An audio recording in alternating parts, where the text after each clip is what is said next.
Bonjour à toutes et à tous. Il arrive parfois dans la vie que l'on soit amené à devoir changer de direction dans sa vie. Ça peut être le travail, ça peut être la famille, ou tout simplement un ennui qui s'installe et qui fait que on ne se sent pas à la bonne place, au bon endroit. On a même parfois envie de tout laisser tomber. Bref, ça ne peut pas durer ainsi. La vie est trop belle, alors comment faire ce changement radical? Le changement radical, il doit partir de vous d'abord. C'est-à-dire que la première personne que vous devez ménager et entretenir dans l'affaire, c'est vous, tout simplement parce que dans l'opération, vous risquez bien d'être seul et que donc votre propre compagnie doit être agréable. En quelque sorte, vous devez prendre soin de vous, d'abord, avant toute chose. Alors pourquoi changer? Est-ce qu'on peut changer de vie comme on change de chemise? Probablement que, d'abord, la vie, on n'en a qu'une. Donc, quand on dit changer de vie, plus exactement changer de direction. La vie va de la naissance jusqu'à la mort. En général, lorsque nous sommes enfants, nous faisons naître des rêves qui ensuite, alors que nous devenons adultes, se concrétisent.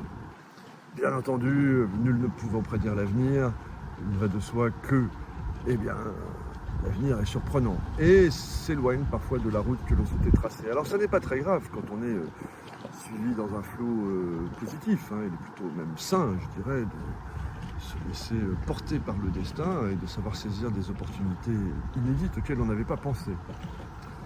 Mais bien souvent, quand on s'enlise dans la médiocrité, dans la mauvaiseté de cette vie qui va bientôt nous faire vouloir changer à tout prix, quand on commence à être noyé dans la grisaille, le stress, la fatigue, la lassitude, l'ennui, la colère, enfin tous ces travers qui font que le temps passe, mais on n'avance pas.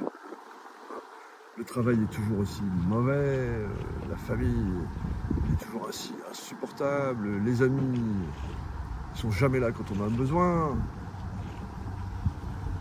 Il y a quelque chose qui ne va pas. Bien sûr, des choses peuvent aller dans tout ce tableau, mais la vie, selon moi, c'est avant tout se sentir au bon endroit. Voilà. Donc, première question à vous poser, c'est êtes-vous à l'endroit de vos rêves, hein? Est-ce que vous êtes dans cette ville qui vraiment vous anime? Vous sortez le matin, vous vous dites, eh ben voilà, là, je vais là, je suis dans une ville, je suis dans une campagne, je suis sur un océan peut-être, mais en tout cas, c'est là que je veux être. C'est depuis ici que je pousserai le monde, hein, comme disait l'autre, donnez-moi un point d'appui et je soulèverai la planète. Alors, trouvez d'abord cet endroit, puisque naturellement, dans cet endroit, vous trouverez le réseau social dont vous aurez besoin. Là aussi, ça peut être très très long.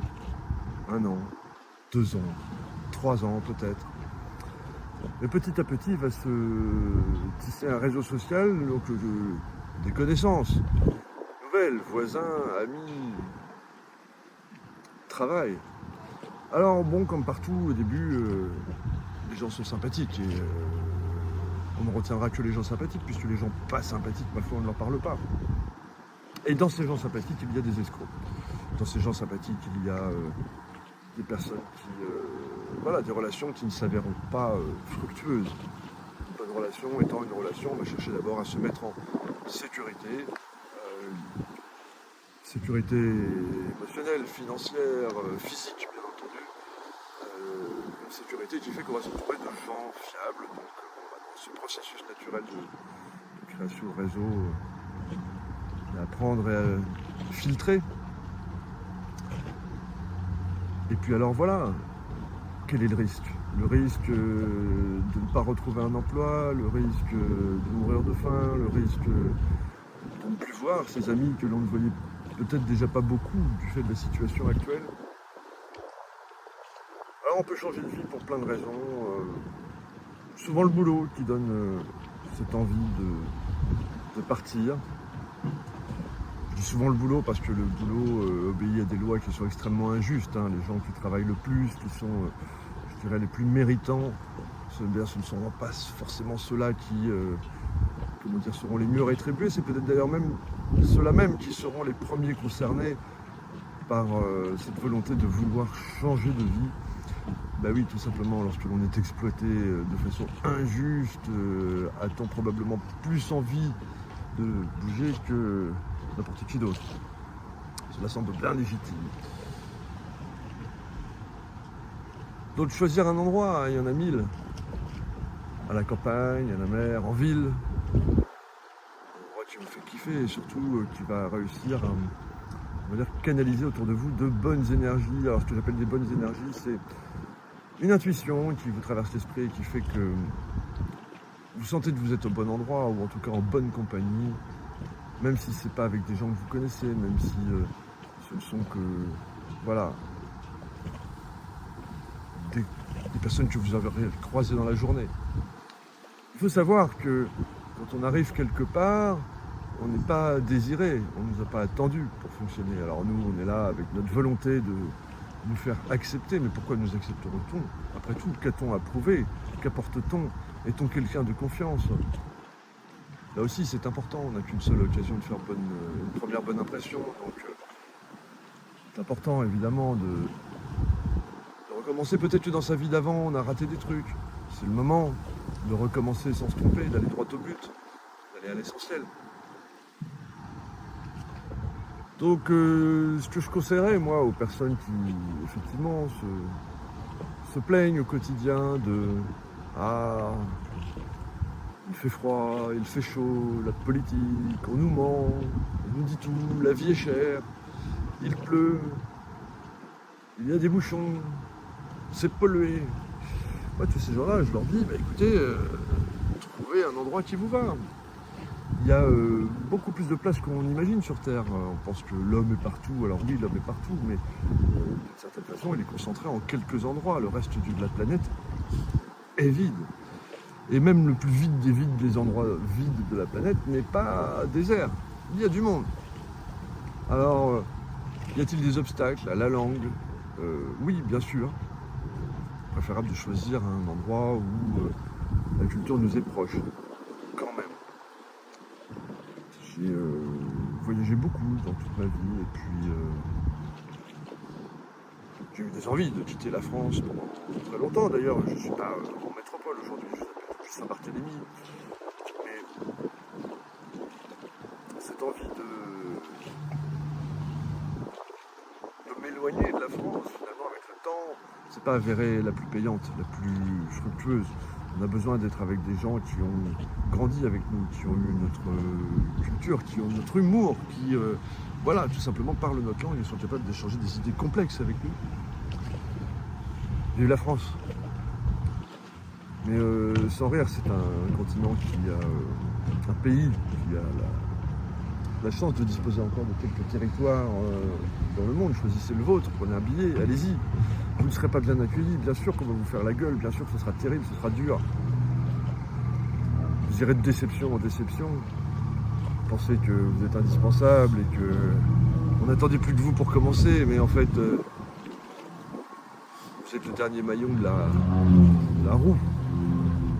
Alors tout cela est normal, mais si dans le même temps vous travaillez sur vous-même et que vous devenez vous-même, alors progressivement, 1, puis 4, puis 10 personnes s'intéresseront à vous. Et de là, vous pourrez commencer. Ceux qui travaillent peuvent directement enchaîner. On n'a pas besoin d'avoir de relations pour travailler. Il suffit de faire ses preuves. Boulot.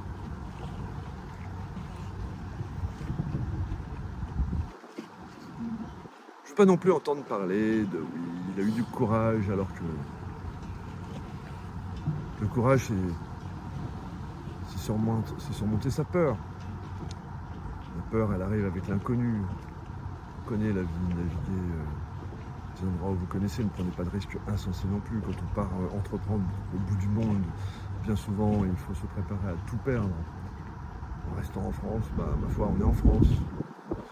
Mais on n'est pas en France. Je veux dire par là, il suffit de s'ouvrir un petit peu au monde. De voir comme il vit, comme il tourne. Je peux vous garantir que ce n'est pas l'humanité tout entière qui tourne dans le stress et le désarroi. Il existe heureusement des contrées, des gens qui vont bien. Et quand bien même ils n'iraient pas bien, alors peut-être sera-ce à nous de montrer que nous allons bien. Donc voilà, pour ma part, j'ai changé il y a maintenant 2 ans, donc c'est toujours la même vie, mais j'ai choisi de délocaliser de 8000 km. Je suis désormais donc dans les Caraïbes. J'ai réinventé mon travail de sorte qu'il soit praticable depuis là où j'habite. Et puis j'ai retissé autour de moi un réseau humain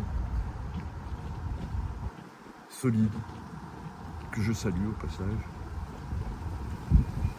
et qui me permet petit à petit d'avancer avec confiance, parce qu'il y a un avenir. À l'avenir, beaucoup de choses peuvent changer, que ce soit la monnaie, que ce soit les lois, la façon de voyager, les transports, donc enfin voilà, oui, beaucoup de choses vont probablement changer dans les années qui viennent. Alors préparons-nous-y localement, ne perdons pas de temps dans des emplois stériles qui ne font qu'enrichir des actionnaires tout en nous épuisant jusqu'à la moelle. Bien sûr qu'il est important de travailler, de donner à la collectivité, c'est ce que j'encourage chacun à faire naturellement. Il est important aussi de le faire dans des bonnes conditions et de se sentir gratifié par le travail accompli. Quand on mérite, quoi de plus normal que d'être rétribué.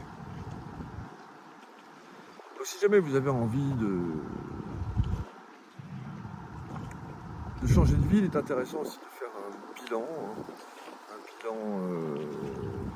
un bilan d'objectifs de vie.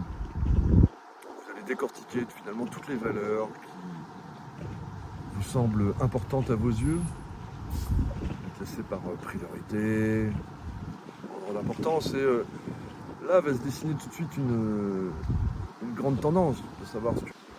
Voilà, merci d'avoir suivi cette vidéo, n'hésitez pas à vous abonner, vous pouvez également me suivre sur Twitter, à très bientôt.